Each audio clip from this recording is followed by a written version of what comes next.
92ರ ನಂತರ ಯಕ್ಷಗಾನ ನೇಮಕೋಲ ಉರುಸುಗಳಿಗೆ ಒಟ್ಟಿ ಹೋಗೋದು ಬಿಡಿ, ಸ್ಕೂಲ್ ಡೇಗಳಿಗೆ ಮುಸ್ಲಿಮರು ಹೋಗ್ಲಿಕ್ಕೆ ಭಯಪಡುವಂತ ಸ್ಥಿತಿ ನಿರ್ಮಾಣ ಆಯ್ತು. ಹೊಡೆದಾಟ ಬಡಿದಾಟ ಕೊಂದು ಕೊನೆಗೊಂದು ಡೈಲಾಗ್ ಹೇಳಿದ್ರಂತ ಟಿವಿ ಹೊರಗಡೆ ನಮ್ಮೆಲ್ಲ ಪರಿಚಯ ಅಲ್ಲ ಜಕೀರಮ್ಮ ಅಮ್ಮ ಬೇಜಾರು ಮಾಡ್ಕೊಚ್ಚಿ ಕೋಮುಗಳ ಬಂದ ಸಂದರ್ಭ ಇದು ಕೂಡ ಸಹಜ ಅಂತ. ಅಂದ್ರೆ ಕೋಮು ಸಂಘರ್ಷವನ್ನು ನಮ್ಗೆ ಮಾಡಕ್ಕಾಗಲ್ಲ, ಇದೆಲ್ಲ ಸಹಜ, ಬೇಜಾರು ಮಾಡ್ಬೇಕಿತ್ತು, ತಾಯಿಗೆ ಸಮಾಧಾನ ಮಾಡಿ ಹೋಗ್ಬೇಕು. ಹರೀಶ್ ಭಂಡಾರಿಯ ಕೊಲೆ ಆಗ್ತದೆ. ಅದೇ ರೀತಿಯಲ್ಲಿ ನಮ್ಮ ಗರೋಡಿ ಹತ್ರ ಕಿಶನ್ ಪೂಜಾರಿ ಅನ್ನುವಂತ ಒಬ್ಬ ಹುಡುಗನ ಕೊಲೆ ಆಗ್ತದೆ. ಉಡುಪಿಯಲ್ಲಿ ಪ್ರವೀಣ್ ಪೂಜಾರಿ ಅನ್ನುವಂಥವರನ್ನ ಕೊಲೆ ಆಗ್ತದೆ. ಬಂಟ್ವಾಳದಲ್ಲಿ ಹರೀಶ್ ಪೂಜಾರಿಯ ಕೊಲೆ ಆಗ್ತದೆ. ಇನ್ನೊಬ್ಬ ಕುಂದಾಪುರದ ಕೃಷ್ಣ ಪಾಟಲಿ ಅನ್ನೋವನ ಕೊಲೆ ಆಗ್ತದೆ. ಈ ರೀತಿಯಲ್ಲಿ ಸೀರಿಯಸ್ ಆಗಿ ಇನ್ನೋಸೆನ್ಸ್ ಅಂತ ಹಿಂದೂಗಳನ್ನ ಅಥವಾ ತಮ್ಮನ್ನು ಒಪ್ಪದಿರುವಂತ ಹಿಂದೂಗಳ ಕೊಲೆ ದಶಕದ ಕಥೆಗಳಿದೆ, ಕೊಲೆ ಪ್ರತಿ ಕೊಲೆಗಳ ಕಥೆಗಳಿದೆ. ನವೀನ್ ಸೂರಿಂದೆ ಪೋಸ್ಟ್ ಹಾಕಿದ್ರೆ ಕೆಳಗಡೆ ಬಂದು ಎಲ್ಲ ಏನು ಕಲರ್ ಆಗಿ ಬೈದಿದ್ದಾರೆ. ನವೀನ್ ಸೂರಿಂದೆಗೆ ಇರ್ಷಾದ್ಗೆ ನನಗೆಲ್ಲ ಸೇರಿಸ್ಕೊಂಡು ಬಿಟ್ಟಿ ಊಟ ತಿನ್ನುವವರು, ಕಾಂಗ್ರೆಸ್ನ ಗುಲಾಮರು, ಸರ್ಕಾರದಿಂದ ಬೇಕಾದಷ್ಟು ದುಡ್ಡು ಸಿಗತ್ತೆ ಅದರಿಂದ ಮಜಾ ಮಾಡ್ತೀನಿ ಅಂತ ಹೇಳಿದ್ದಾರೆ. ಯಾರ್ಯಾರು ಹೆಂಗೆ ಬದುಕ್ತಾರೆ ಅಂತ ಎಲ್ರಿಗೂ ಚೆನ್ನಾಗಿ ಗೊತ್ತಿದೆ. ಆದ್ರೆ ಒಂದು ಅಲ್ಲಿ ಇರುವಂತಹದ್ದು ಅವರು ಬೇಸರ ಮಾಡೋಕ್ಕಂತ ದುಃಖ ಪಡುವಂತದ್ದು ಏನಿಲ್ಲ. ಹಿಂದೂ ಅಂತ ಕರೆಸ್ಕೊಂಡವರ ಕೊಲೆಗಳೇನಾಗಿದೆ ಅವರ ಬಗ್ಗೆನೂ ಕೂಡ ಅವರ ಕುಟುಂಬಗಳನ್ನು ಕೂಡ ಸಂದರ್ಶನ ಮಾಡಿಕೊಂಡು ಆ ದುಃಖಗಳನ್ನು ಕೂಡ ಬಹಳ ಮನತತ್ವ ರೀತಿಯಲ್ಲಿ ಇರ್ಷಾದ್ರಲ್ಲಿ ಬರೆದಿದ್ದಾರೆ ಪುಸ್ತಕದಲ್ಲಿ. ಅದಕ್ಕಾಗಿ ನಾವು ಈ ಕೊಲೆಗಳನ್ನು ಬೇಕಾದಷ್ಟು ನೋಡಿದ್ವಿ. ಕೊಲೆ ಆದ ಮೇಲೆ ಆ ಸತ್ತವರ ಕುಟುಂಬಗಳು ಮರ್ತೋಗಿತ್ತು. ಕೊಂದವರು ಕೂಡ ನಮ್ಮ ಕಣ್ಣಿಗೆ ಬೀಳೋದು ಕಡಿಮೆ, ಕೆಲವರಷ್ಟೇ ಹೀರೋಗಳಾಗಿ ವಿಜೃಂಭಣೆ ಆಗ್ತಾ ಇರ್ತಾರೆ. ಸತ್ತವರ ಕುಟುಂಬ ಹೇಗಿರ್ತದೆ ಗೊತ್ತೇ ಇರಲ್ಲ. ಅವರನ್ನೆಲ್ಲ ಹುಡ್ಕೊಂಡು ಹೋಗಿದ್ದಾರೆ ಹುಡ್ಕೊಂಡೋಗಿ ಆ ಕುಟುಂಬಗಳ ಇವತ್ತಿನ ಕಣ್ಣೀರ ಕಥೆಗಳು, ರಕ್ತ ಕಣ್ಣೀರಾಗಿ ಹರಿಯುತ್ತಾ ಇರುವಂತ ಕಥೆಗಳನ್ನ ಬರೆದಿದ್ದಾರೆ. ಖಂಡಿತವಾಗಿಯೂ ನಮಗೂ ಕೂಡ ನಾವು ಮಾಡ್ತಿರ್ತೀವಿ, ಅದನ್ನೆಲ್ಲವನ್ನ ನೆನಪು ಮಾಡುವಂತ ಪ್ರಯತ್ನವನ್ನು ಅವರು ಮಾಡಿದ್ದಾರೆ. ಆದ್ರೆ ಒಂದು ದಶಕದ ಕಥೆಗಳನ್ನ ಅವರು ಬರೆದಿದ್ದಾರೆ. ಕೊಲೆಗಳು ಮಂಗಳೂರಿನಲ್ಲಿ 92ರಲ್ಲಿ ಆರಂಭ ಆಗಿದೆ. ಬಹುಶಃ ಪ್ರಥಮ ಕೊಲೆ ನಾನಿರುವಂತ ಕಾಟಿಂಬಲ್ಲ ಗ್ರಾಮದಲ್ಲೇ ಆಯ್ತು. ಬಾಬರಿ ಮಸೀದಿ ಒಡೆದ ದಿನವೇ ನಮ್ಮ ಊರಲ್ಲಿ ಕೊಲೆಯ ಮೂಲಕ ಸರಣಿ ಆರಂಭ ಆಯ್ತು. ಬಹುಶಃ ಈಗ ಒಂದು 100 ಕೊಲೆಗಳಾದ್ರೂ ಆಗಿರ್ತದೆ ಅಂತ ಒಂದು ಸರಳ ಲೆಕ್ಕಾಚಾರ. 92ರವರೆಗೆ ಹೇಳಿದ್ರು ನಾವು ಹಬ್ಬ ಹರಿದಿನಗಳು, ರಂಜಾನ್ ಇರ್ಬೋದು, ರಾಮನವಮಿ ಇರ್ಬೋದು, ದಸರಾ ಇರ್ಬೋದು, ಚೆನ್ನಾಗಿ ಯಾವ ಭದ್ರತೆ ಇಲ್ಲದೆ ನಾವು ಹಬ್ಬಗಳನ್ನ ಎಲ್ಲರೂ ಜೊತೆಯಾಗಿ ಆಚರಿಸ್ತಾ ಇದ್ದೀವಿ ಅನ್ನೋ ತನ್ನ ಪ್ರಿಯಾಂಕ ಖರ್ಗೆ ಅವರು ಹೇಳಿ ಹೌದು ಆಚರಿಸ್ತಾ ಇದ್ವಿ. ಆದ್ರೆ ಈಗ ಆಚರಿಸಕ್ಕಾಗ್ತಾ ಇದೆ. 92ರ ಬಾಬರಿ ಮಸೀದ್ ಡೆಮಾಲಿಶ್ ಆಗುವಾಗ ನಾನು ಈಗಿರುವ ಕಾಟಿಪಾಳದಿಂದ ಒಂದು 4-5 ಕಿಲೋಮೀಟರ್ ದೂರ ಸುರತ್ಕಲ್ ಸೆಂಟ್ರ್ ಪಾಯಿಂಟ್, ಕುಳಾಯಿ ಅನ್ನುವಂಥ ಗ್ರಾಮ ಆ ಕಡೆ ಇದೆ, ಕಾಟಿಪಾಳ ಅನ್ನುವಂಥ ಗ್ರಾಮ ಈ ಕಡೆ ಇದೆ. ನಾನು ಕುಳಾಯಲ್ಲಿದ್ದೆ. ಅವಾಗ ಇನ್ನೂ ಕೂಡ ಜೆನ್ಜಿ, ನಾವು ಇನ್ನು ಹದಿಹರೆಯದ ವಯಸ್ಸು. ನಾನೊಂದು ಸಲ ವರ್ತಮಾನ ರವಿಶಂಕರ್ ರೆಡ್ಡಿ ಅವರ ವರ್ತಮಾನದಲ್ಲಿ ಬರೆದಿದ್ದೆ, ಏನೋ ಒಂದು ಕುಳಾಯಲ್ಲಿ ಗಲಾಟೆ ಆದಾಗ ನಾವು ಅವಾಗೆಲ್ಲ ಒಟ್ಟಿಗೆ ಆಟ ಆಡ್ತಾ ಇದ್ವಿ. ಪಕ್ಕದಲ್ಲಿ ನನ್ನ ಮನೆ ಪಕ್ಕದಲ್ಲಿ ದಲಿತರ ಕೊರಡಿ ಇತ್ತು. ಎಲ್ಲ ಹಿಂದುಳಿದ ಜಾತಿಗಳ ಹುಡುಗರು, ನಾವು ಬ್ಯಾರಿ ಹುಡುಗರೆಲ್ಲ ಒಟ್ಟಿಗೆ ಕ್ರಿಕೆಟ್ ಆಡ್ತಾ ಇದ್ವಿ. ಒಟ್ಟಿಗೆ ಗೆಳೆಯರು ನಾವು, ನಮ್ಮಲ್ಲಿ ಯಾವುದೇ ಭೇದ ಭಾವ ಇರಲಿಲ್ಲ. ಹಾಗೆ ಆಡ್ತಾ ಇದ್ದವರು ಅವತ್ತು ನಮ್ಗೆ ಮಸೀದಿಯಿಂದ ಯಾರೋ ಬಂದು ಹೇಳಿದ್ರು, ಮಸೀದಿ ಮೇಲೆ ದಾಳಿ ಆಗ್ಬೋದು, ನಾವು ಮಸೀದಿ ಕಾಯ್ಬೇಕು ಅಂತ. ನಾವೆಲ್ಲ ಹುಡುಗರು, ಮುಸ್ಲಿಂ ಹುಡುಗರು, ಇವಾಗ ನಮ್ಮ ಹಿಂದೂ ಗೆಳೆಯರ ಹತ್ರ, ದಲಿತ ಗೆಳೆಯರಿದ್ರು, OBC ಗೆಳೆಯರಿದ್ರು, ಅವ್ರು ಹೇಳಿದ್ರು ಹಿಂಗೆ ಬಂದಿದ್ದೆ, ನಾವು ಮಸೀದಿ ಹತ್ರ ಹೋಗ್ತೀವಿ, ಅಲ್ಲಿ ಏನಾದ್ರೂ ಆಗ್ಬೋದು ಅಂತ. ನಾವು ಬ್ಯಾಟ್ ವಿಕೆಟ್ ಬಿಟ್ಟು ಆ ಕಡೆ ಹೋದ್ವಿ. ನನ್ನ ಈ ದಲಿತ ಹಿಂದೂ ಗೆಳೆಯರು, ಅಲ್ಲಿ ಮುಗೇರ ಸಮುದಾಯ, ದಲಿತರಲ್ಲಿ ಮುಗೇರು ಅಂತಿದ್ದಾರೆ, ಅಲ್ಲಿ ಅವರದು ಇದು ಒಂದು ದೈವಸ್ಥಾನ ಇದೆ, ಮಹಾಂತಳಿ ದೇವಸ್ಥಾನ. ಅವರು ಅಲ್ಲಿಗೆ ಹೋದ್ರು, ಅಲ್ಲಿ ಗ್ರೌಂಡ್ ಪಕ್ಕದಲ್ಲಿ ಅವ್ರ ಬಹುಶಃ ಅದನ್ನು ಕಾಯ್ಲಿಕ್ಕೆ ಹೋದ್ರು. ಹಂಗೆ ಹೋದವ್ರು ನಾವು ಮತ್ತೆ ಒಟ್ಟಾಗ್ಲೇ ಇಲ್ಲ ಮೈದಾನದಲ್ಲಿ. ಹಂಗೆ ದೂರ ಆದವ್ರು ದೂರವೇ ಆದ್ರು. ಅಂತ ಒಂದು ಸ್ಥಿತಿ ಇರುವಂತಹದ್ದು. ಮತ್ತೆ ನನಗೆ ಪುರಾಣದ ಕಥೆಗಳೆಲ್ಲ ಚೆನ್ನಾಗಿ ಗೊತ್ತು. ಯಾಕೆಂದ್ರೆ ನಮ್ಮೂರು ಕುಳಾಯಿಯಲ್ಲಿ, ನನ್ನ ಹೆಂಡತಿ ಊರು ಕೂಡ ಕುಳಾಯಿಯಲ್ಲಿ ಇದೆ. ಈಗ ಅವರ ಮನೆಯ ಎದುರುಗಡೆನೆ ಊರಿನ 10 ಸಂವತ್ಸರ ಮನೆಯ ಅಂಗಳದಲ್ಲೇ 10 ಸಂವತ್ಸರ ಯಕ್ಷಗಾನ ಆಗ್ತದೆ. ಮತ್ತೆ ಇನ್ನೊಂದು ಬಂಟ್ರ ಮನೆಯಲ್ಲಿ ಒಂದು ಯಕ್ಷಗಾನ, 2 ಯಕ್ಷಗಾನಗಳು ಗ್ಯಾರಂಟಿ. ನಾವು ಬಾಲ್ಯದ 5-6 ವರ್ಷದಿಂದ ಶುರುವಾಗಿ ಈ 92ರ ಕೋಮುಗಳವರೆಗೆ ಪ್ರತಿ ವರ್ಷನೂ ಯಕ್ಷಗಾನ ನೋಡಿದ್ವಿ, ಬೇರೆ ಬೇರೆ ಪ್ರಸಂಗಗಳನ್ನ ನೋಡಿದ್ವಿ. ಅದರಿಂದಾಗಿ ಪುರಾಣದ ಕಥೆಗಳೆಲ್ಲ ನಮ್ಗೆ ನಮ್ಮೊಳಗೆ ಹಂಗೆ ಇಳಿದಿದೆ. ಊರಲ್ಲಿ 3 ದೇವಸ್ಥಾನ ಇತ್ತು, ಕೋಡದಪ್ಪು, ಮಂಕಳಿ, ಇನ್ನೊಂದು ಕೂಡ ಕೋಡದಪ್ಪು. ಆ 3 ದೇವಸ್ಥಾನದಲ್ಲಿ ಪ್ರತಿ ವರ್ಷ ದೇವರ ಕೋಲ ನೇಮ ನೋಡ್ತಾ ಇದ್ವಿ. ಹಂಗೆ ನಾವು ಬೆಳೆದಿದ್ವಿ.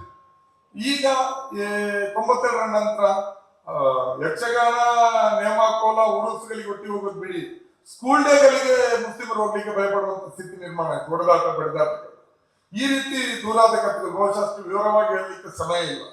ಇಂತಹ ಸ್ಥಿತಿಯಲ್ಲಿ ಇವತ್ತು ಬದುಕ್ತಾ ಇರುವಂತಹ ನಾವು ಈ ಕಣ್ಣೀರಾಗಿರುವಂತಹ ಕಥೆಗಳನ್ನ ನಾವೆಲ್ಲರೂ ಓದ್ಬೇಕಾಗಿದೆ. ಇದರಲ್ಲಿ ಒಂದು 10-15 ಕಥೆಗಳಿದೆ. ನಮ್ಮ ಇದರಲ್ಲಿರೋದು 13 ಇರ್ಷಾದ್ ನೀವು ಇದುವರೆಗೆ ಕೊಟ್ಟಿರೋದು ಅಲ್ವಾ? 13 ಪುಟಗಳನ್ನ ಸಂದರ್ಶನ ಮಾಡಿದ್ದೀವಿ ಜಿಲ್ಲೆ. ನಮ್ಮ ಕಾಟಿಪಲ್ಲ 1ರಲ್ಲೇ 9 ಜನರ ಕೊಲೆಗಳಾಗಿದೆ. 92ರಿಂದ ಹಿಡಿದು 2002ರವರೆಗೆ 9 ಜನರ ಕೊಲೆಗಳಾಗಿದೆ. ಅದನ್ನ ಕೆಲವು ಹೆಸರುಗಳನ್ನ ನಾನು ನಿಮ್ಗೆ ಉಲ್ಲೇಖಿಸ್ತೀನಿ, ಅದನ್ನೇ ನಾನು ಪಾಯಿಂಟ್ ಮಾಡ್ಕೊಂಡು ಭಾಷಣಕ್ಕೆ ಪಾಯಿಂಟ್ ಮಾಡ್ಕೊಂಡು. 97ರಲ್ಲಿ ಸುಲೈಮಾನ್ ಅನ್ನುವಂಥವ್ರನ್ನ ಕೊಲೆ ಆಯಿತು. ಆತ ತನ್ನ ಮನೆಯಲ್ಲಿ ಅವತ್ತೆಲ್ಲ ಬಂದು ಕರ್ಫ್ಯೂ ಇತ್ತು, ತನ್ನ ಮನೆಯಲ್ಲಿ ಕೇರ ಮಾಡ್ತಾ ಇದ್ದ ಅಣ್ಣ ತಮ್ಮಂದ್ರ ಜೊತೆ ಸೇರ್ಕೊಂಡು. ಮುಸ್ಲಿಮರು ಏರಿಯಾದಲ್ಲಿ ಏನೋ ಹಿಂದೂಗಳ ಮೇಲೆ ದಾಳಿ ಆಗ್ತದೆ ಅಂತ ಏನೋ ಗಾಸಿಪ್ಗಳು ಹರಡಿ ಹಿಂದೂ ಏರಿಯಾದಿಂದ ಒಂದು ತಂಡ ಮುಸ್ಲಿಂ ಏರಿಯಾಗಳ ಕಡೆ ಬಂತು. ಬರುವಾಗ ಫಸ್ಟ್ ಸಿಕ್ಕಿದ ಮನೆ ಸುಲೈಮಾನ್, ಮುಸ್ಲಿಂ ಏರಿಯಾ ಎಂಟರ್ ಆಗುವಾಗ. ಅವ್ರಿಗೇನು ಗೊತ್ತಿಲ್ಲ, ಎಲ್ಲ ಪರಿಚಯದವರು ಆಟ ಆಡ್ತಾ ಇದ್ರೆ ಮನೆ ಮೇಲೆ ಅಟ್ಯಾಕ್ ಆಯ್ತು. ಅಣ್ಣ ತಮ್ಮಂದ್ರ ಮೇಲೆ ಅವರ ಹೊಡೆತದಲ್ಲಿ ಸುಲೈಮಾನ್ ಸತ್ತೋದು. ಅಲ್ಲಿಂದ ಕೊಲೆಗಳು ಆರಂಭ ಆಯ್ತು. ಅವರ ಅಣ್ಣ ಈಗಲೂ ಇದ್ದಾರೆ, ಕಾಂಗ್ರೆಸ್ ಪಕ್ಷದಲ್ಲಿ ಸಕ್ರಿಯರಾಗಿದ್ದಾರೆ, ಹುಸೇನ್ ಕಾಟಿಪಳ್ಳ ಅಂತ, ಕವಿ ಮತ್ತು ಹಾಡುಗಾರ. ಈಗಲೂ ಅವರಿಗೆ ಸೌಹಾರ್ದದ ಇದರಲ್ಲಿ ಬಹಳ ಆಸಕ್ತಿ. ಈಗಲೂ ಆ ಸೌಹಾರ್ದದ ಹಾಡುಗಳನ್ನ ತಾನೇ ಸಾಹಿತ್ಯ ಹಾಕಿ, ನಾವೇನೇ ಸೌಹಾರ್ದ ಕಾರ್ಯಕ್ರಮಗಳನ್ನ ಮಾಡ್ತಾ ಇದ್ರು ಅವರೇ ಒಂದು ಸಾಹಿತ್ಯ ಹಾಕಿ ಸಂಗೀತ ಸಂಯೋಜನೆ ಮಾಡಿ ಅವ್ರು ಬಂದು ಹಾಡ್ತಾರೆ. ಅವರೇನು ಕೋಮುವಾದಿ ಆಗಲಿಲ್ಲ. ಸುಲೈಮಾನ್ನಿಂದ ಆರಂಭ ಆಯ್ತು. ಅದೇ ವರ್ಷ ಅದಾದ್ಮೇಲೆ 98ರಲ್ಲಿ ಕೋಮುಗಲಭೆ. ಆ ವರ್ಷ ಮತ್ತೊಂದು ಕೊಲೆ ಆಯ್ತು. ಪರಮೇಶ್ವರನ್ ಅಂತ ಒಬ್ಬ ಬಿಲ್ಲಮ ಸಮುದಾಯವರನ್ನ ಕೊಲೆ ಆಯ್ತು ಮುಸ್ಲಿಂ ಏರಿಯಾದಲ್ಲಿ. ಆ ಗುಂಪು ಘರ್ಷಣೆ 2 ಕಡೆಯಿಂದ. ಮಸೀದಿ ಹತ್ರ ಮುಸ್ಲಿಮರು ನಿಂತಿದ್ರೆ ಆ ಕಡೆಯಿಂದ ಹಿಂದೂ ಯುವಕರ ತಂಡ ಈ ಕಡೆ ಬಂತು. ಆ ಹೊಡೆದಾಟದಲ್ಲಿ ಪರಮೇಶ್ವರನ್ ಅಂತ ಬಿಲ್ಲವ ಒಬ್ಬ ಸಂಸಾರಸ್ಥ ಗೃಹಸ್ಥ ಸತ್ತೋದು. ಆ ರೀತಿ 2 ಕೊಲೆಗಳಾಯ್ತು. ಇದು ಕೋಮು ಗಲಭೆಗಳಲ್ಲಿ ಕಾಟಿಪಳ್ಳದಲ್ಲಿ ಆದಂತ ಕೊಲೆಗಳು. ಆಮೇಲೆ ಸೀರಿಯಸ್ ಆಗಿ ಪ್ರತೀಕಾರದ ಕೊಲೆಗಳು ನಡೀತಾ ಹೋದ್ರು. ಮತ್ತೆ 98ರಲ್ಲಿ ಇನ್ನೊಂದು ಕೋಮು ಗಲಭೆ ಆಯ್ತು. ಜಾಕೀರ್ ಹುಸೇನ್ ಅಂತ ಒಬ್ಬ ವಿದ್ಯಾರ್ಥಿ ಆಗಷ್ಟೇ ಪದವಿ ಮುಗಿಸಿದ. ಆತನ ಮನೆಯಲ್ಲಿ ಆತನ ಅಕ್ಕ ಮತ್ತು ಅಣ್ಣ ರಜಾಕ್ ಅಂತ ಹೇಳಿದ್ರು. ಅವರು ನೆರೆಕರೆಯ ಅದು ಮುಸ್ಲಿಮ ಮನೆ ಏರಿಯಾ ಮುಗಿದ ತಕ್ಷಣ ಹಿಂದೂ ಏರಿಯಾ 5ನೇ ಬ್ಲಾಕ್ ಅಂತ, ಅಲ್ಲಿ ಹಿಂದೂ ಏರಿಯಾದಲ್ಲಿ ಇದೆ ಮನೆ. ಎಲ್ಲರ ಮಕ್ಕಳಿಗೆ ಟ್ಯೂಷನ್ ಕೊಡ್ತಾ ಇದ್ರು. ಅದರಿಂದ ಅವರಿಗೆ ಧೈರ್ಯ, ನಮ್ಗೇನು ಆಗ್ಲಿಕ್ಕಿಲ್ಲ, ಎಲ್ಲರೂ ನಮ್ಮವರೇ, ನಮ್ಮ ಮನೆಯಲ್ಲೇ ಟ್ಯೂಷನ್ಗೆ ಬರುವಂತ ಹುಡುಗರು, ಈಗ ಸ್ವಲ್ಪ ಬೆಳೆದಿರುವಂತ ಅವ್ರ ಮನೆಯ ತಮ್ಮಂದಿರು ತಂಗಿಯಂದಿರು ಟ್ಯೂಷನ್ಗೆ ಬರ್ತಾರೆ ಅಂತ ಹೇಳಿ ಆ ಧೈರ್ಯದಲ್ಲಿ ಇದ್ದು. ಅಲ್ಲಿ ನಾಗರಾಜ ಅನ್ನುವಂತ ಇನ್ನೊಬ್ಬ ಹಿಂದೂ ಯೋಜನೆಯ ಲೀಡರ್ ಇದ್ದ. ಆತನ ಮೇಲೆ ದಾಳಿ ಆಯ್ತು. ಆತನ ಮನೆಗೆ ನುಗ್ಗಿ ಕೋಮುಗಲಭೆ ಟೈಮಲ್ಲಿ ಒಂದು ಕೋಮುಗಲಭೆ ಎಂಡಾಗ್ತಾ ಬಂತು. 98ರಿಂದ 10 ದಿವಸ ನಡೆದಿತ್ತು. ದಾಳಿ ಆಗುವಾಗ ಆ ನಾಗರಾಜನ ಮನೆಗೆ ಹೋಗಿ ಯಾರೋ ಮುಸ್ಲಿಂ ಹುಡುಗರು ಹೊಡೆದು ಎಲ್ಲ ಸಣ್ಣ ಪುಟ್ಟ ಕಾಯಾಗಿ ನಾಗರಾಜನ ಮೇಲೆ ದಾಳಿ ಆಯ್ತು. ಆತನನ್ನ ಕೊಂದ್ರು ಅಂತ ಹೇಳೋ ರೂಮರೆಲ್ಲ ಹರಡಿತು. ಆವಾಗ ಪ್ರತೀಕಾರಕ್ಕಾಗಿ ಮುಸ್ಲಿಮರನ್ನ ಹುಡ್ಕೊಂಡು ಒಂದು ತಂಡ ಹೊರಡ್ತು. ಅಲ್ಲಿಂದ ಹೊರಡುವಾಗ ಈ ಜಾಕೀರು ಬಾಗಿಲ ಹತ್ರ ನಿಂತ್ಕೊಂಡಿದ್ದಾನೆ ಅಂತ ಮನೆಯಲ್ಲಿ. ಆತನಿಗೆ ಧೈರ್ಯ, ನಮ್ಗೇನ್ ಮಾಡ್ತಾರೆ, ನಮ್ಮ ಮನೆಯಲ್ಲಿ ಆಡಿ ಬೆಳೆದವರು ಅಂತ. ಅವ್ರ ಸೀದಾ ನುಗ್ಗಿದ್ದೆ ಜಾಕೀರ್ ಮನೆಗೆ. ತಾಯಿಗೂ ಹೊರಡು, ಎಲ್ರಿಗೂ ಹೊರಡು. ಜಾಕೀರನ್ನ ಕೊಂದು ಕೊನೆ ಒಂದು ಡೈಲಾಗ್ ಹೇಳಿದ್ರಂತ ಟೀಮ್ ಹೊರಗಡೆ. ತಮ್ಮೆಲ್ಲ ಪರಿಚಯ ಅಲ್ಲ ಜಾಕೀರಮ್ಮ. ಅಮ್ಮ ಬೇಜಾರು ಮಾಡ್ಕೊಚ್ಚಿ ಕೋಮುಗಲಭದ ಸಂದರ್ಭ ಇದು ಕೂಡ ಸಹಜ ಅಂತ. ಅಂದ್ರೆ ಕೋಮು ಸಂಘರ್ಷವನ್ನು ನಮ್ಗೇನ್ ಮಾಡಕ್ಕಾಗಲ್ಲ, ಇದೆಲ್ಲ ಸಹಜ, ಬೇಜಾರು ಮಾಡಬೇಡಿ ಅಂತ ತಾಯಿಗೆ ಸಮಾಧಾನ ಮಾಡಿ ಹೋದ್ರಂತೆ ಕೊಂಡು.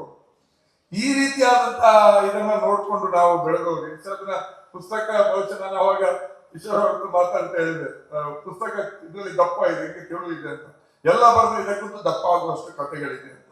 ಆಮೇಲೆ 98ರ ನಂತರ ನಡೆದಂತ ಪ್ರತೀಕಾರದ ಕೊಲೆಗಳೇನಿದೆ ಅದರಲ್ಲಿ ಒಂದು ಬಸ್ ಚಾಲಕ ರೌಫ್ ಅನ್ನುವನನ್ನ ಒಂದು ಕೋಮುವಾದಿ ಬಲಪಂಥೀಯ ಟೀಮು ರೌಫ್ ಅನ್ನ ಬಸ್ ನಲ್ಲಿ ಡ್ಯೂಟಿ ಮಾಡ್ತಾ ಇರುವಾಗ ಚೌತಿ ಹಬ್ಬ ಲಾಸ್ಟ್ ಟ್ರಿಪ್ 10:30 ಗಂಟೆಗೆ ನಾವು ನಮ್ಮ ಮನೆಗಿಂತ ಒಂದು 1/2 ಕಿಲೋಮೀಟರ್ ದೂರದಲ್ಲಿ ಕೊನೆ ಟ್ರಿಪ್ ನಲ್ಲಿ ಆತನ ಬಸ್ಸಿನಲ್ಲಿ ನುಗ್ಗಿ ಡ್ರೈವಿಂಗ್ ಸೀಟ್ ಅಲ್ಲಿ ಹೊಡೆದುಕೊಂಡು ಆ ಕೊಲೆ ಆಯ್ತು. ಅದರ ಮೇಲೆ ಆ ಕೊಲೆಗೆ ಪ್ರತೀಕಾರ ಅಂತ ಅದರಲ್ಲಿ ಉದಯ ಪೂಜಾರಿ ಇರ್ತಾ ಇದ್ದ. ಆಮೇಲೆ ಆತ ಅಲ್ಲಿಯ ಕಮ್ಯುನಲ್ ಟೀಮ್ ನಲ್ಲಿ ಲೀಡರ್ ಅವರು ಸೋತ್ಕಲ್ ಭಾಗದಲ್ಲಿ.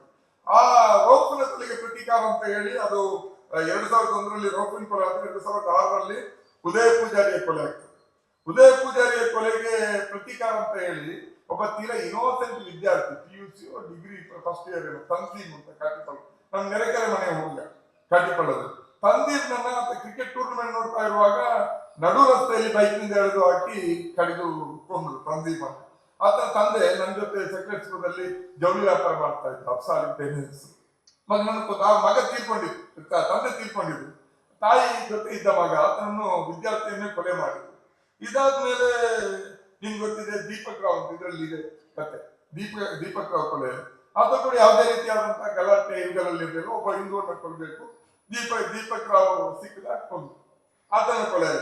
ಆ ಕೊಲೆಗೆ ಪ್ರತೀಕಾರ ಅಂತ ಇನ್ನೆಲ್ಲ ಬೇರೆ ಗ್ರಾಮದಲ್ಲಿ ಬಸ್ಸಿ ಕೊಲೆ ಆಯ್ತು, ಅದು ಬೇರೆ. ಈ ಕಾಟಿಕೊಳ್ಳದಲ್ಲಿ ಮತ್ತೆ ಅದರ ನಂತರ ದೀಪಕ್ ರಾವ್ ಕೊಲೆ ನಂತರ ಫಾಜಿಲ್ ಅನ್ನುವಂಥ ಕಾಟಿಕೊಳ್ಳ ಗ್ರಾಮದ ಹತ್ರನೇ ಮಂಗಲ್ಪೇಟೆ ಅಂತ ಕೊಲೆ ಆದದ್ದು ಮಾತ್ರ ಸುರತ್ಕಲ್, ಕಾಟಿಕೊಳ್ಳದಿಂದ 3 ಕಿಲೋಮೀಟರ್, ಬಾರ್ಡರ್ ಇಂದ 2 ಕಿಲೋಮೀಟರ್ ದೂರ ಇರುವಂತ ಸುರತ್ಕಲ್ ಜಂಕ್ಷನ್. ಯಾಕಂದ್ರೆ ಪ್ರವೀಣ್ ನೆಟ್ಟಾರನ್ನ 100 ಕಿಲೋಮೀಟರ್ ಆ ಕಡೆ ಸುಳ್ಯದ ನೆಟ್ಟಾರ್ನಲ್ಲಿ ಕೊಂದ್ರು ಅಂತ ಹೇಳ್ಕೊಂಡು ಇಲ್ಲಿ ಆತನನ್ನ ಯಾರನ್ನಾದ್ರೂ ಒಬ್ಬ ಮುಸಲ್ಮಾನ ಕೊಡ್ಬೇಕು ಅಂತ ಸುರತ್ಕಲ್ ಪೇಟೆಯಲ್ಲಿ ಸಿಕ್ಕಿದಂತ ಕಾಟಿಕೊಳ್ಳದ ಫಾಜಿಲ್ ಅನ್ನು ಕೊಂದ್ರು.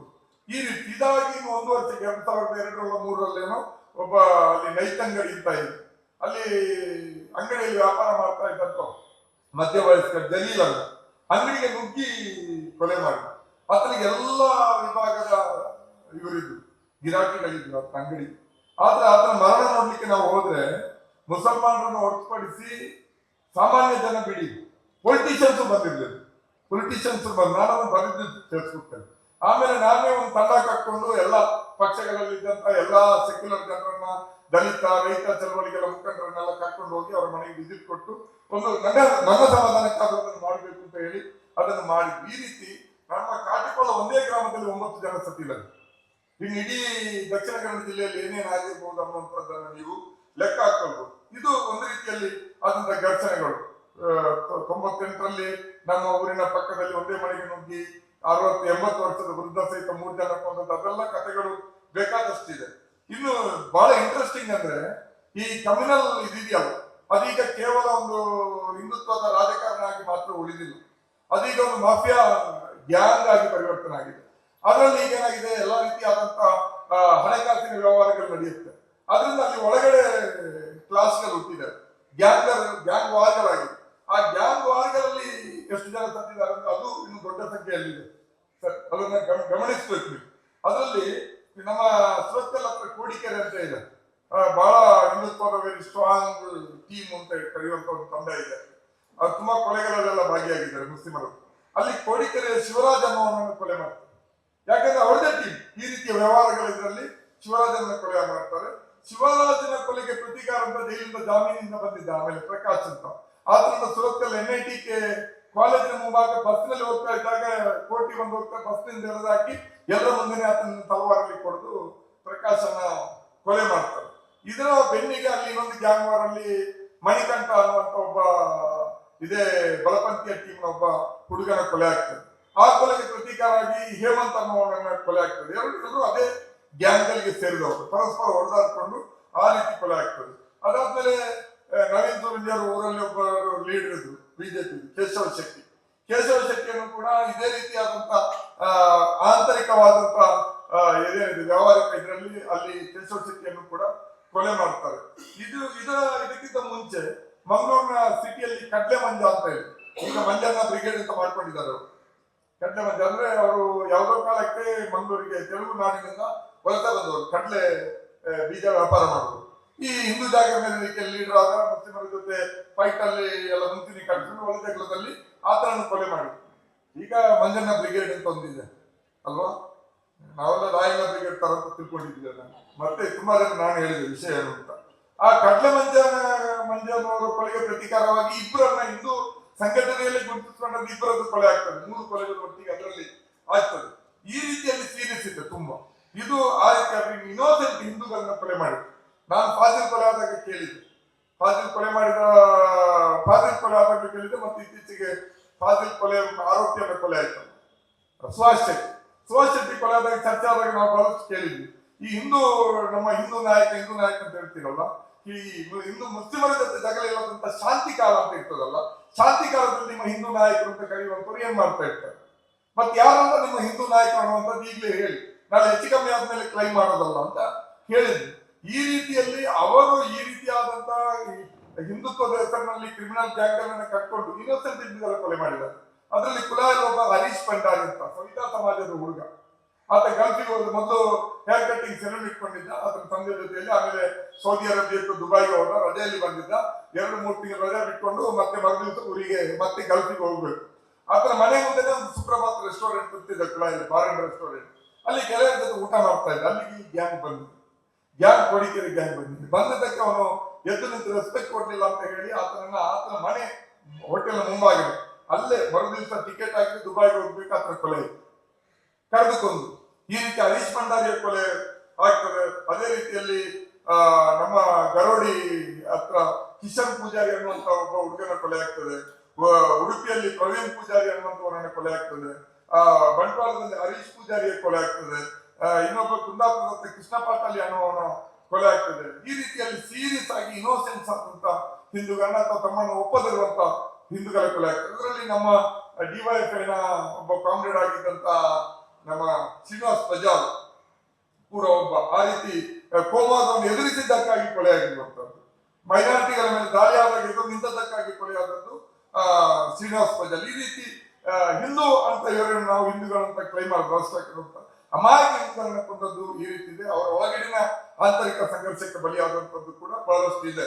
ಇದು ಈ ಪುಸ್ತಕದಲ್ಲಿ ಇನ್ಕ್ಲೂಡ್ ಆಗದಂತಹದ್ದು. ಅದರ ರೀತಿಯಲ್ಲಿ ಇವರ ಮೋರಲ್ ಪೊಲೀಸಿಂಗ್ ಇದೆ. ಮೋರಲ್ ಪೊಲೀಸಿಂಗ್ ಆತ್ಮಹತ್ಯೆ ಮಾಡ್ಕೊಂಡು ಹೆಣ್ಮಕ್ಳು ಎಷ್ಟಿದ್ದಾರೆ. ಯಜಮಾನಿ ವನಿತಾ ಮೀನುಗಾರರು, ಬಿಲ್ಲವ ಸಮುದಾಯದ ಮೀನುಗಾರರ ಸಮುದಾಯದ ಹುಡುಗಿ, ತೀರಾ ಬಡ ಕುಟುಂಬದ ಹುಡುಗಿ. ಅಲ್ಲಿ ಇಂಡಸ್ಟ್ರಿಯಲ್ ಎಸ್ಟೇಟ್ ಇದೆ ಮುಲ್ಕಿ ಹತ್ರ, ಅಲ್ಲಿ ಕೆಲಸ ಮಾಡ್ತಾ ಇದ್ರೆ ಅಲ್ಲೊಬ್ಬ ಇರುಳು, ಆತನಿಗೆ ದೃಷ್ಟಿ ಇಲ್ಲ, ಇರುಳು ಗುರುಡು ಅಂತ ಅಂತಾರಲ್ಲ, ಇರುಳು ದೃಷ್ಟಿ ಇಲ್ಲ. ಆತನ ಜೊತೆ ಕೆಲಸ ಮಾಡಿ ಸಂಜೆ ಬರ್ತಾ ಇರುವಾಗ ಆತನ ಜೊತೆ ಮಾತಾಡ್ತಾ ಬಂದು ತೀರಾ ಕ್ಲೋಸ್ ಆಗಿ ಅಂತ ಹೇಳ್ಕೊಂಡು ಅವಳ ಅಲ್ಲಿ ಕೂಡ ಹೊಡೆದು ಮನೆಗೂ ಹೋಗಿ ಅವಮಾನ ಮಾಡಿದ್ದಕ್ಕಾಗಿ ಕೊನೆಗೆ ಅವಳು ಹೆಣವಾಗಿ ಮತ್ತೆ ಪೋಸ್ಟ್ ಮಾರ್ಟಮ್ ಕೂಡ ಆಗಿದೆ. ಅವಳ ಹೆಣವನ್ನ ಸುಡ್ತಾರೆ. ಕೊನೆಗೆ ನಾನು ಫಣಿರಾಜ್ ಅವರು, ಜಿ ರಾಜಶೇಖರ್ ಅವರೆಲ್ಲ ಹುಡ್ಕೊಂಡು ಹೋಗಿ ಅದನ್ನ ಮತ್ತೆ ದೊಡ್ಡ ಇಶ್ಯೂ ಮಾಡಿ ಮಂಗಳೂರಿನಲ್ಲಿ ದೊಡ್ಡ ಪ್ರತಿಭಟನೆ ಮಾಡ್ತೀವಿ. ಕೊನೆಗೆ ಕಾನೂನು ಕ್ರಮ ಏನಾಗಲ್ಲ. ಆ ರೀತಿ ಯಜಮಾನಿ ವನಿತಾ ಇರಬಹುದು. ಕಿನ್ನಿಗೋಲಿಯಲ್ಲಿ ಇಬ್ರು ಕುಲಾಲ ಸಮುದಾಯ, ಕುಂಬಾರ ಸಮುದಾಯದ ಇಬ್ರು ಹೆಣ್ಮಕ್ಳು ಮುಸ್ಲಿಂ ಸಮುದಾಯದ ಹುಡುಗರ ಜೊತೆ ಕಾಣಿಸ್ಕೊಂಡಿದ್ದಕ್ಕೆ ಅವ್ರ ಮೇಲೆ ಆದ ದಾಳಿಗಳಿಗೆ ಕೊನೆಗೆ ಅವರು ಮನೆಯಲ್ಲಿ ಹೆಣ ಹಾಕ್ತಾರೆ, ನೇಣು ಹಾಕೊಂಡ್ರು ಅಂತ ವಿಷಯ ನಮಗೆಲ್ಲ ಗೊತ್ತಿರುವಂತದ್ದು. ಈ ರೀತಿಯಲ್ಲಿ ಪಣತಿಲ ಅನ್ನುವಂಥ ಊರ ಹತ್ರ ಈ ರೀತಿ ಒಂದು ಆಗ್ತದೆ. ಈ ರೀತಿಯಲ್ಲಿ ತುಂಬಾ ಕೊಲೆಗಳು ಆಗಿದೆ ಮತ್ತು ಎರಡೂ ಕಡೆಗಳಲ್ಲಿ ಇನ್ನೋಸೆಂಟ್ ಗಳನ್ನ ಕೊಂದಿದ್ದಾರೆ. ಅದರಲ್ಲಿ ಇವರು ಹೇಳಿದ್ದಾರೆ, ರಿಕ್ಷಾ ಚಾಲಕ ನರಸಿಂಹ ಶೆಟ್ಟಿಗಾರ್ ಇರ್ಬೋದು, ಮತ್ತೊಬ್ಬ ಮಗುವೀರ ರಾಜೇಶ್ ಮೊಗವೀರ ಇರ್ಬೋದು. ಅದೇ ರೀತಿ ಮಂಗಳೂರಿನಲ್ಲಿ ಒಬ್ಬ ಅಂಗವಿಕಲ ಆಚಾರ್ಯ ಸಮುದಾಯದ ಒಬ್ಬ ಹಿಂದೂ ಮಂಗಳೂರು ಸಿಟಿಯಲ್ಲಿ ಕೊಂದು. ಇಂಥ 1000 ಕಥೆಗಳು ಮಂಗಳೂರಿನಲ್ಲಿ ಸಿಗ್ತದೆ. ಇಂಥ ಒಂದು ವಿಕಾರಗೊಂಡಿರುವಂತಹ ಸಮಾಜದಲ್ಲಿ ನಾವು ಇವತ್ತು ಬದುಕ್ತಾ ಇದ್ದೀವಿ. ಇವತ್ತು ಒಂದು ದಿನೇಶ್ ಸರ್ ಹೇಳಿದ್ದಕ್ಕೆ ಒಂದು ಕರೆಕ್ಷನ್. ಈಗ ಕೇವಲ ಮುಸ್ಲಿಂ ಸಮುದಾಯದಲ್ಲಿ ಮೂಲಭೂತವಾದ ಮಾತ್ರ ಅಲ್ಲ, ಕೋಮುವಾದ ಕೂಡ ಚುಗಿರಿದೆ. ಅದು ಕೂಡ ಧಾರ್ಮಿಕ ಮೂಲಭೂತವಾದ ಆಸ್ತಿಗೆ ಧಾರ್ಮಿಕ ರಾಜಕಾರಣ ಮತ್ತು ಧಾರ್ಮಿಕ ದ್ವೇಷದ ರಾಜಕಾರಣವನ್ನು ಕೂಡ ಅದು ಮಾಡ್ತಾ ಇದೆ. ಅಂತ ಇದರಿಂದ ಪ್ರತಿಕ್ರಿಯೆಗಳಿಂದ ಇವತ್ತು ಬಿಜೆಪಿ ಏನೋ ಪ್ರಿಯಾಂಕ ಹೇಳಿದಾಗೆ ನೆರಳು ಸೋಲಿಸಲಿಕ್ಕೆ ಆಗದಷ್ಟು ಬಲಿಷ್ಠವಾಗಿ ಆಗಿದೆ. ಮೊದಲಾದ್ರೆ ಹೇಳಿದ್ರು 2013 2008ರಲ್ಲಿ 7 ಬಿಜೆಪಿ ಸೋತು 7 ಕಾಂಗ್ರೆಸ್ ಗೆದ್ದಿತ್ತು. ಒಂದು ಮಾತ್ರ ಸುಳ್ಯದಲ್ಲಿ ಮಾತ್ರ ಬಿಜೆಪಿ ಗೆದ್ದಿದ್ದು ಮೀಸಲು ಕ್ಷೇತ್ರದಲ್ಲಿ, ಅದು ಕೂಡ 1000 ಲೀಡ್. ಅಲ್ಲಿ 700 ಓಟನ್ನ ಲೀಡಲ್ಲಿ ಗೆದ್ದಂತ ಅಲ್ಲಿ STP 2000 ಓಟನ್ನು ಪಡೆದಿತ್ತು. ಇಲ್ಲಾಂದ್ರೆ 8ರಲ್ಲಿ 8 ಕೂಡ ಬಿಜೆಪಿ ಸೋಲುವಂತಹ ಸಾಧ್ಯತೆಗಳು ನಿಚ್ಚಳ ಇತ್ತು. ಆ ಸಂದರ್ಭದಲ್ಲಿ ಗೆದ್ದಿರುವಂತಹ ಕಾಂಗ್ರೆಸ್ ಶಾಸಕರುಗಳಿಗೆ ಕೋಮು ಸೌಹಾರ್ದ ವೇದಿಕೆಯವರು ಒಂದು ಅಭಿನಂದನಾ ಸಭೆ ಇಟ್ಕೊಂಡಿದ್ರು. ಆ ಅಭಿನಂದನಾ ಸಭೆಯಲ್ಲಿ ಒಬ್ಬರು ಕಾಂಗ್ರೆಸ್ ನಾಯಕರು ಹೇಳಿದ್ರು ಒಂದು ಮಾತನ್ನ, ಬಿಜೆಪಿಯನ್ನ ನಾವು ಕೋಮುವಾದವನ್ನ ನಾವು ಭಾಷಣ ಮತ್ತು ಬೇರೆ ಇದರಲ್ಲಿ ಸೋಲಿಸಲಿಕ್ಕಾಗಲ್ಲ, ಚುನಾವಣೆಯಲ್ಲಿ ಸೋಲಿಸಬೇಕು ಅಂತ ಹೇಳಿದ್ರು. ನಾವು ಅದಕ್ಕೆ ಹೇಳಿದ್ವಿ, ಇಲ್ಲ, ಇದು ಚುನಾವಣೆಯಲ್ಲಿ ಬಿಜೆಪಿ ಸೋತಿದ್ವಿ, ನಾವು ಕೋಮುವಾದವನ್ನ ನಾವು ಸೈದ್ಧಾಂತಿಕವಾದಂತಹ ಸಂಘರ್ಷದ ಮೂಲಕ ಮಾತ್ರ ಸೋಲಿಸಲಿಕ್ಕೆ ಸಾಧ್ಯ ಆಗೋದು. ಇಲ್ಲ ಅಂದ್ರೆ ಸೋತಿರುವಂತ ಬಿಜೆಪಿ ಯಾವ ಕ್ಷಣದಲ್ಲೂ ಮತ್ತೆ ಗೆದ್ದು ಬರುತ್ತೆ ಅಂತ. 3 ತಿಂಗಳು ಅವರು ಸೋಲು. ಆಮೇಲೆ ಇಡೀ ದಕ್ಷಿಣ ಕನ್ನಡ ಜಿಲ್ಲೆಯನ್ನು ತಮ್ಮ ಹಿಡಿತಕ್ಕೆ ತಗೊಂಡ್ರು. ನೆಕ್ಸ್ಟ್ ಎಲೆಕ್ಷನ್ ಅಲ್ಲಿ 7 ಸ್ಥಾನಗಳನ್ನ ಅವರು ಗೆದ್ರು ಅನ್ನುವಂಥದ್ದು ಕೂಡ ನಮ್ಗೆ ಎಲ್ರಿಗೂ ಗೊತ್ತಿದೆ. 7 ಸ್ಥಾನಗಳನ್ನ ಉಳ್ಳಾಲ ಬಿಟ್ಟು 7 ಸ್ಥಾನಗಳನ್ನ ನೆಕ್ಸ್ಟ್ ಎಲೆಕ್ಷನ್ ಅಲ್ಲಿ ಗೆದ್ರು. ಇಲ್ಲಿ ನಾವು ನೋಡ್ಬೇಕಾಗಿರುವಂತಹದ್ದು ಈಗ ನೆರವಿನ ಜೊತೆ ಗುದ್ದಾಡುವುದನ್ನ ಬಿಟ್ಟು ನಾವು ನಿಜಕ್ಕೂ ಕೂಡ ಹೇಳಿದ ರೀತಿಯಲ್ಲಿ ದೌವದ ಜೊತೆ ಹೋರಾಟಕ್ಕೆ ನಾವು ಇಳಿಯಬೇಕಾದಂತ ಅನಿವಾರ್ಯತೆ ಇದೆ. ಸೈದ್ಧಾಂತಿಕವಾಗಿ ಸೋಲದೆ ಬಿಜೆಪಿಯನ್ನು ಚುನಾವಣೆಯಲ್ಲಿ ನಾವು ಸೋಲಿಸ್ತಾ ಇದ್ವಿ. ಅಂದ್ರೆ ನಾವಂದ್ರೆ ಸೆಕ್ಯುಲರ್ ಫೋರ್ಸಸ್ ಅದು ಸೋಲಿಸ್ತಾ ಇದ್ದದಲ್ಲ. ಜನರಿಗೆ ಬಿಜೆಪಿಯ ಶಾಸಕರುಗಳ ಆಡಳಿತ ಭ್ರಮಣೇಸನಾದಾಗ ಬೇರೆ ದಾರಿ ಇಲ್ಲದೆ ಅವರ ವಿರುದ್ಧ ಓಟ್ ಹಾಕಿದಾಗ ಕಾಂಗ್ರೆಸ್ ಇನ್ನಿತರ ಪಕ್ಷದಲ್ಲಿ ಗೆದ್ದಿದೆ ಇತ್ತೀಚಿನ ದಶಕಗಳಲ್ಲಿ. ಆದ್ರೆ ಯಾವಾಗ ಇದು ಕ್ರಿಯೆಗೆ ಪ್ರತಿಕ್ರಿಯೆ ಅಂತ ಹೇಳಿ ಮುಸ್ಲಿಮರ ಕಡೆಯಿಂದ ಕೂಡ ಸಂಘಟಿತವಾದಂತಹ ದಾಳಿಗಳು ಅಥವಾ ಪ್ರತಿಕ್ರಿಯೆಗಳು ಶುರುವಾಯಿತು. ಈಗ ಬಿಜೆಪಿ ಅನ್ನುವಂಥದ್ದು ಜನರಿಗೆ ಅಲ್ಲಿ ಹಿಂದೂಗಳಿಗೆ ಬಿಜೆಪಿಯನ್ನು ಸೋಲಿಸಬೇಕು ಅಂತ ಮನಸ್ಸಲ್ಲಿ ಬಂದರೂ ಕೂಡ ಸೋಲಿಸಲಿಕ್ಕೆ ಆಗದಂತಹ ಒಂದು ರಾಜಕೀಯ ಸಂದರ್ಭ, ಸಾಮಾಜಿಕ ಸಂದರ್ಭ ಇವತ್ತು ಅಲ್ಲಿ ಸೃಷ್ಟಿಯಾಗಿದೆ. ಅದಕ್ಕಾಗಿ ಇವತ್ತು ನಾವು ಸರ್ಕಾರದಲ್ಲಿ ನಾವು ನಂಬುವಂತ ಒಂದು ಮುಖ ಪ್ರಿಯಾಂಕರು ನಾವೆಲ್ಲರೂ ತುಂಬಾ ಮಾತಾಡ್ತಾ ಇದ್ವಿ. ಅವರು ಈ ಕಡೆ ಗಮನ ಹರಿಸ್ಬೇಕು. ಯಾಕಂದ್ರೆ ದ್ವೇಷ ಭಾಷಣ ಈಗ ಸ್ವಲ್ಪ ಈಗಲೂ ನಡೀತಾ ಇದೆ, ಸ್ವಲ್ಪ ಕಡಿಮೆ ಆಗಿದೆ. ಇತ್ತೀಚೆಗೆ 1-2-3 ಕೊಲೆಗಳು ಆದ್ಮೇಲೆ ಸರ್ಕಾರ ಒಂದು ಉತ್ತಮ ಪೊಲೀಸ್ ಅಧಿಕಾರಿಗಳನ್ನು ಅಲ್ಲಿಗೆ ನೇಮಕ ಮಾಡಿದೆ. ಯಾರ ಮಧ್ಯಪ್ರವೇಶಕ್ಕೆ ಅವಕಾಶ ಕೊಡ್ತಾ ಇದೆ. ಆದ್ರೆ ಇದು ಒಂದು ರೀತಿಯಲ್ಲಿ ಮುಂದಿನ ಏನು ಯುದ್ಧಕ್ಕೆ ಒಂದು ಸಿದ್ಧತೆ ಯಾವುದೇ ಕೂಡ ಆಗಿರ್ಬೋದು. ಅದರಿಂದಾಗಿ ಪೊಲೀಸರಿಂದ ಅಷ್ಟೇ, ಲಾ ಅಂಡ್ ಆರ್ಡರ್ ಅಷ್ಟೇ ಕೋಮುವಾದವನ್ನು ಸೋಲಿಸಲಿಕ್ಕೆ ಆಗೋದಿಲ್ಲ. ಒಂದು ಸೈದ್ಧಾಂತಿಕವಾದಂತ, ಒಂದು ಸಾಂಸ್ಕೃತಿಕವಾದಂತ, ಒಂದು ಸೆಕ್ಯುಲರ್ ಆದಂತ ಒಂದು ಮೂವ್ಮೆಂಟ್ ಇವತ್ತು ನಮ್ಮ ಕರಾವಳಿ ಕರ್ನಾಟಕದಲ್ಲಿ ಅಗತ್ಯ ಇದೆ. ಯೂನಿವರ್ಸಿಟಿಗಳಲ್ಲಿ, ಶಿಕ್ಷಣ ಸಂಸ್ಥೆಗಳಲ್ಲಿ ಮತ್ತು ಸಾಂಸ್ಕೃತಿಕ ವಲಯದಲ್ಲಿ ಕೆಲಸ ಮಾಡುವಂತಹ ಒಂದು ಪ್ರಯತ್ನವನ್ನು ಸಂಘಟಿತವಾಗಿ ಮಾಡಬೇಕು. ಸರ್ಕಾರ ಕೂಡ ಅಂತ ಯೋಜನೆಗಳನ್ನ ರೂಪಿಸಬೇಕು. ಪೊಲೀಸರ ಮಾತ್ರ ಅದನ್ನೆಲ್ಲವನ್ನು ಮಾಡಬಾರದು ಅನ್ನುವಂಥ ನಿರೀಕ್ಷೆ ಇಟ್ಟರೆ ಅದು ಬಹುಶಃ ಸೂಕ್ತ ಅಲ್ಲ ಅನ್ನುವಂಥದ್ದು ನಮ್ಮ ಅಭಿಪ್ರಾಯ. ಆ ನಿಟ್ಟಿನಲ್ಲಿ ಕೆಲಸಗಳಾಗಬೇಕು. ಕರಾವಳಿಯಲ್ಲಿ ಬಹಳಷ್ಟು ಸಮಸ್ಯೆಗಳಿದೆ. ಯುವಜನರಲ್ಲಿ ಬದುಕಿನಲ್ಲಿ ಬಹಳ ದೊಡ್ಡ ರೀತಿಯಲ್ಲಿ ಅಭದ್ರತೆಗಳಿದೆ. ಎಲ್ಲಾ ಸಮುದಾಯಗಳಿಗೂ ಕೂಡ ಸಮಸ್ಯೆಗಳಿದೆ. ನಮ್ಮ ಕರಾವಳಿಯಲ್ಲಿ ಮನೆಗೊಬ್ರು ಅಥವಾ 2-3 ಜನ ಗಲ್ಫ್ ಕಂಟ್ರೀಸ್ ಅಲ್ಲಿದ್ದಾರೆ. ಆದ್ರೆ ನಮ್ಮ ಸರ್ಕಾರದ ಜೊತೆ ಅಲ್ಲಿ ದುಡಿದು ಇಲ್ಲಿಯ ಸಂಪತ್ತು ಹೆಚ್ಚಿಸ್ತಾ ಇದ್ದವರಿಗೆ ಒಂದು ಕಲ್ಯಾಣ ಯೋಜನೆ ಕೇಳುವ ಅನ್ನುವ ಮಟ್ಟಿನ ಪ್ರಜ್ಞೆ ಕೂಡ ಇವತ್ತು ಕರಾವಳಿಯಲ್ಲಿ ಇಲ್ಲ. ಯಾಕಂದ್ರೆ ನಾವು ಬಿಸಿ ಇದ್ದೀವಿ, ತಮಿಳಲ್ಲಿ ಇದರಲ್ಲಿ ಬಿಸಿ ಇದ್ದೀವಿ. ಕಂಬಳದಲ್ಲಿ ನಮ್ಮ ರಾಜಕಾರಣಿಗಳು ಕೆಲವರಿಗೆ ಒತ್ತಾರ ಅಥವಾ ಬೇಸರ ಆಗ್ತದೆ ಗೊತ್ತಿಲ್ಲ. ಬಿಜೆಪಿ ಅವರ ಕಣ್ಣಿನಲ್ಲಿ ದಿನೇಶ್ ಸರ್ ಹೇಳಿದ ರೀತಿಯಲ್ಲಿ ಕಂಬಳ ಇದೆ, ಹುಲಿಗಳಿದೆ, ಇನ್ನೇನೇನೋ ಇದೆ. ಆದ್ರೆ ಅವರನ್ನು ಸೋಲಿಸಬೇಕು ಅಂತ ಬಯಸುವಂತಹ ಕಾಂಗ್ರೆಸ್ ಮುಖಂಡರುಗಳು ಕೂಡ ಅಲ್ಟರ್ನೇಟಿವ್ ಆಗಿ ಇದನ್ನೇ ಮಾಡ್ತಾ ಇದ್ದಾರೆ ಹೊರತು ಬೇರೆ ಯಾವುದೇ ಕಾರ್ಯಕ್ರಮಗಳನ್ನು ಕೂಡ ಮಾಡ್ತಾ ಇಲ್ಲ. ಅದರಿಂದಾಗಿ ಸೈದ್ಧಾಂತಿಕ ಹೋರಾಟಕ್ಕೆ ನಾವು ಸಿದ್ಧರಾಗಬೇಕು. ಈಗಾಗಲೇ ನವೀನ್ ಸೂರಿಂಜೆ ಮತ್ತಿತರರು ಈ ದ್ವೇಷ ಭಾಷಣ ಮಾಡ್ತಾ ಇದ್ದವರನ್ನ ಕಟ್ಟೆ ಹಾಕುವಂತ ಪ್ರಯತ್ನವನ್ನು ಕೋರ್ಟ್ ನಲ್ಲಿ ಮಾಡ್ತಾ ಇದ್ದಾರೆ. ಸರ್ಕಾರ ದ್ವೇಷ ಭಾಷಣ ಮಾಡಿ ಪದೇ ಅವರಿಗೆ ಸ್ಟೇ ಸಿಗ್ತಾ ಇದೆ. ಬಲವಂತದ ಕ್ರಮ ಬೇಡ ಅಂತ ಬಹಳ ಸುಲಭವಾಗಿ ಪಡ್ಕೊಳ್ತಾ ಇದ್ದಾರೆ. ಅದರಿಂದಾಗಿ ಕಾನೂನಾತ್ಮಕವಾಗಿ ಅವರು ಕಟ್ಟಿ ಹಾಕಲಿಕ್ಕೆ ಸರ್ಕಾರದ ಕಡೆಯಿಂದ ವಿಶೇಷವಾದಂತಹ ಪ್ರಯತ್ನಗಳು ನ್ಯಾಯಾಲಯದಲ್ಲಿ ಕೂಡ ನಡೀಬೇಕಾಗ್ತದೆ. ಮತ್ತು ನಾವೆಲ್ಲರೂ ಕೂಡ ಬಹಳಷ್ಟು ಕೆಲಸಗಳನ್ನು ಸಂಘಟಿತರಾಗಿ ಮಾಡಿದ್ದೀವಿ. ಇವತ್ತು ನಮ್ಮ ಜೊತೆ ಕಿಶೋರ್ ಅವರು ವೇದಿಕೆಗೆ ಬಂದಿದ್ದಾರೆ, ಪ್ರಿಯಾಂಕರ್ ಅವರು ಬಂದಿದ್ದಾರೆ. ಎಲ್ಲರೂ ಪಕ್ಷಗಳು ನಮ್ದು ಬೇರೆ ಇರ್ಬೋದು, ಭಿನ್ನ ಆ ಕಾರಣಕ್ಕೆ ಭಿನ್ನಾಭಿಪ್ರಾಯಗಳು ಇರ್ಬೋದು. ಅದ್ರ ಆಚೆಗೆ ಒಂದು ಸೆಕ್ಯುಲರ್ಗಳಾಗಿ ನಾವು ಜಾತ್ಯತೀತರಾಗಿ ವಿಚಾರವಂತರಾಗಿ ಒಟ್ಟಾಗಿ ಒಂದು ಸಂಘರ್ಷವನ್ನು ಮಾಡಬೇಕಾಗಿದೆ. ರಕ್ತ ಕಣ್ಣೀರಿನ ಪುಸ್ತಕದ ಪುಟಗಳು ಇನ್ನಷ್ಟು ದಪ್ಪ ಆಗದ ರೀತಿಯಲ್ಲಿ ನಾವು ನೋಡ್ಕೊಳ್ಳುವಂತ ಜವಾಬ್ದಾರಿ ನಮ್ಗೆ ದೊಡ್ಡದಿದೆ. ನಾನಂತೂ ಇದೆಲ್ಲವನ್ನು ಲೈವ್ ಆಗಿ ನೋಡ್ತಾ ಬೆಳೆದಿರುವವನು. ನಾವು 15-16 ವರ್ಷದವರೆಗೆ ಜೊತೆಯಾಗಿದ್ವಿ. ಆಮೇಲೆ ಇವತ್ತು ಸರಿ ಆಗ್ಬೋದು, ನಾಳೆ ಸರಿ ಆಗ್ಬೋದು ಅಂತ ತಿಳ್ಕೊಂಡ್ರೆ ಇವತ್ತು ನನ್ನ ಮಕ್ಕಳು ಕೂಡ ಜೊತೆಯಾಗಿ ಆಟ ಆಡ್ಲಿಕ್ಕೆ ಅಸಾಧ್ಯ ಆದಂತ ಸ್ಥಿತಿ ಇದೆ. ಇನ್ನೊಂದು ಮಾತು ಹೇಳಿ ನಾನು ಕೊನೆಗೊಳಿಸಲಿಕ್ಕೆ ಬಯಸ್ತೀನಿ. ನಾನು ನನ್ನ ಮಾತೃಭಾಷೆ ಬ್ಯಾರಿ, ಮಂಗಳೂರು ಕಡೆ ಮುಸಲ್ಮಾನರಾಗುವಂತ ಮಾತೃಭಾಷೆ ನಮ್ದು ವಿಷಯದಿದೆಲ್ಲ. ನಾವು ಕನ್ನಡ ಕಲ್ತಿದ್ದು ಶಾಲೆಗಳು, ಆದ್ರೆ ಅಲ್ಲಿಯ ತುಳುವರು ಹಿಂದೂಗಳಾಗುವಂತ ತುಳು ಮಾತೃಭಾಷೆ ಅಷ್ಟೇ ಸಾಧ್ಯವಾಗಿ ಕಲ್ತಿದ್ವಿ. ಮಾತೃಭಾಷೆ ಅದು. ನನ್ನ ತಾಯಿ ಕನ್ನಡ ಬರ್ತಾ ಇರಲಿಲ್ಲ. ಕನ್ನಡ ಯಾರು ಮಾತಾಡಿದ್ರೆ ಬಹಳ ಕಷ್ಟಪಟ್ಟು ಮಾತಾಡೋರು, ಏನೇನೋ ಮಾತಾಡೋರು ಕನ್ನಡ. ಯಾಕಂದ್ರೆ ತುಳು ಚೆನ್ನಾಗಿ ಬರ್ತಾ ಇತ್ತು. ನೆರಕಲ್ಲ ತುಳು. ಶಾಲೆಗೆ ಹೋಗಿರ್ಲಿಲ್ಲ, 1ನೇ ಕ್ಲಾಸಿಗೆ ಹೋಗಿರ್ಲಿಲ್ಲ. ಅದರಿಂದ ಕನ್ನಡ ಬರ್ತಾ ಇರಲಿಲ್ಲ ಅಂತ ತುಂಬಾ ಜನ ಇದ್ರು ನಮ್ಮಲ್ಲಿ ಕನ್ನಡ ಬರದಿರುವವರು. ಆದ್ರೆ ಅವ್ರಿಗೆಲ್ಲರಿಗೂ ತುಳು ಬರ್ತಾ ಇತ್ತು. ಈಗಿನ ಜನರೇಷನ್ ಏನಾಗಿದೆ ಅಂದ್ರೆ ಕನ್ನಡ ಬರ್ತದೆ, ಇಂಗ್ಲಿಷ್ ಬರ್ತದೆ, ಬ್ಯಾರಿ ಬರ್ತದೆ. ಬ್ಯಾರಿ ಮಾತೃಭಾಷೆ ಕನ್ನಡ ಮತ್ತು ಇಂಗ್ಲಿಷ್ ಶಾಲೆಯಲ್ಲಿ ಹೋಗಿ ಕಲ್ತಿದ್ದಾರೆ, ತುಳು ಬರಲ್ಲ. ಈಗ ನಾವು ಎಲ್ಲಾದ್ರೂ ಬ್ಯಾರಿ ಏರಿಯಕ್ಕೆ ಹೋದ್ರೆ ತುಳುವಲ್ಲಿ ಭಾಷಣ ಮಾಡ್ಲಿಕ್ಕೆ ಆಗಲ್ಲ. ನಾವು ಕನ್ನಡದಲ್ಲಿ ಮಾತಾಡ್ಬೇಕಾದ್ರೆ ತುಳು ಬರಲ್ಲ. ಯಾಕಂದ್ರೆ ಅಲ್ಲಿಯ ಹಿಂದೂ ಮುಸಲ್ಮಾನರ ಮಧ್ಯೆ ಸಂಬಂಧಗಳೇ ಇಲ್ಲ ಅನ್ನುವಷ್ಟು ಕಡಿಮೆ ಆಗಿದೆ. ಮುಸಲ್ಮಾನರಿಗೆ ಪ್ರತ್ಯೇಕ ಶಾಲೆಗಳಿವೆ, ಏನು ಈ ಅಂಗನವಾಡಿ ಕಲಿಸುವಂತ ಮಕ್ಕಳಿಗೆ ಹೇಳ್ತಾರೆ ಪ್ಲೇ ಸ್ಕೂಲ್ಗಳು, ಅಲ್ಲಿಂದ ಮುಸಲ್ಮಾನರಿಗೆ ಪ್ರತ್ಯೇಕ ಸ್ಕೂಲ್ಗಳು, ಹಿಂದೂಗಳಿಗೆ ಪ್ರತ್ಯೇಕ ಸ್ಕೂಲ್ಗಳು, ಕ್ರೈಸ್ತರಿಗೆ ಪ್ರತ್ಯೇಕ ಸ್ಕೂಲ್ಗಳು, ಆ ರೀತಿ ಪ್ರತ್ಯೇಕ ಆಗಿದ್ದೀವಿ. ಅದರಿಂದಾಗಿ ಒಂದಾಗುವಂತ ಅವಕಾಶಗಳು ಕಡಿಮೆ ಇರೋದ್ರಿಂದ ನಾವು ಇದನ್ನು ವಿಶೇಷವಾದಂತಹ ರೀತಿಯಲ್ಲಿ ಕರಾವಳಿಯಲ್ಲಿ ಲ್ಯಾಬೊರೇಟರಿಯಲ್ಲಿ ನಾವು ನಮ್ಮದೇ ಆದಂತಹ ಒಂದು ಪ್ರಯೋಗಗಳ ಮೂಲಕ ಪ್ರಯತ್ನವನ್ನು ಮಾಡಬೇಕಾಗುತ್ತೆ. ಅದರಲ್ಲಿ ಎಲ್ಲರೂ ಒಗ್ಗೂಡಿ ಕೆಲಸಗಳನ್ನು ಮಾಡುವ ಆ ನಿಟ್ಟಿನಲ್ಲಿ ಇಶಾದ್ ಉಪ್ಪಿನ ಅಂಗಡಿ ಒಂದು ಅತ್ಯುತ್ತಮ ಪ್ರಯತ್ನವನ್ನು ತಮ್ಮ ನೀತಿಯೊಳಗೆ ಮಾಡಿದ್ದಾರೆ. ಇದು ಎಲ್ಲರೂ ಓದುವಂತಾಗ್ಲಿ ಮತ್ತು ಈ ನಿಟ್ಟಿನಲ್ಲಿ ರಕ್ತ ಕಣ್ಣೀರನ್ನ ಇನ್ನಷ್ಟು ಹರಿದು ಹೋಗದ ರೀತಿಯಲ್ಲಿ ನೋಡ್ಲಿಕ್ಕೆ ನಾವೆಲ್ಲರೂ ಕೆಲಸಗಳನ್ನ ಮಾಡೋಣ. ಮತ್ತು ಅಂತ ಪುಸ್ತಕಗಳು ಇವತ್ತು ಕರಾವಳಿಯಲ್ಲಿದೆ, ಮಲೆನಾಡಿನ ಕಡೆ ಕಾಲಿಟ್ಟಿದೆ, ಗುಲ್ಬರ್ಗದ ಕಡೆಗೂ ಅದು ತನ್ನ ಭಾವಗಳನ್ನು ವಿಸ್ತರಣೆ ಮಾಡಿದೆ.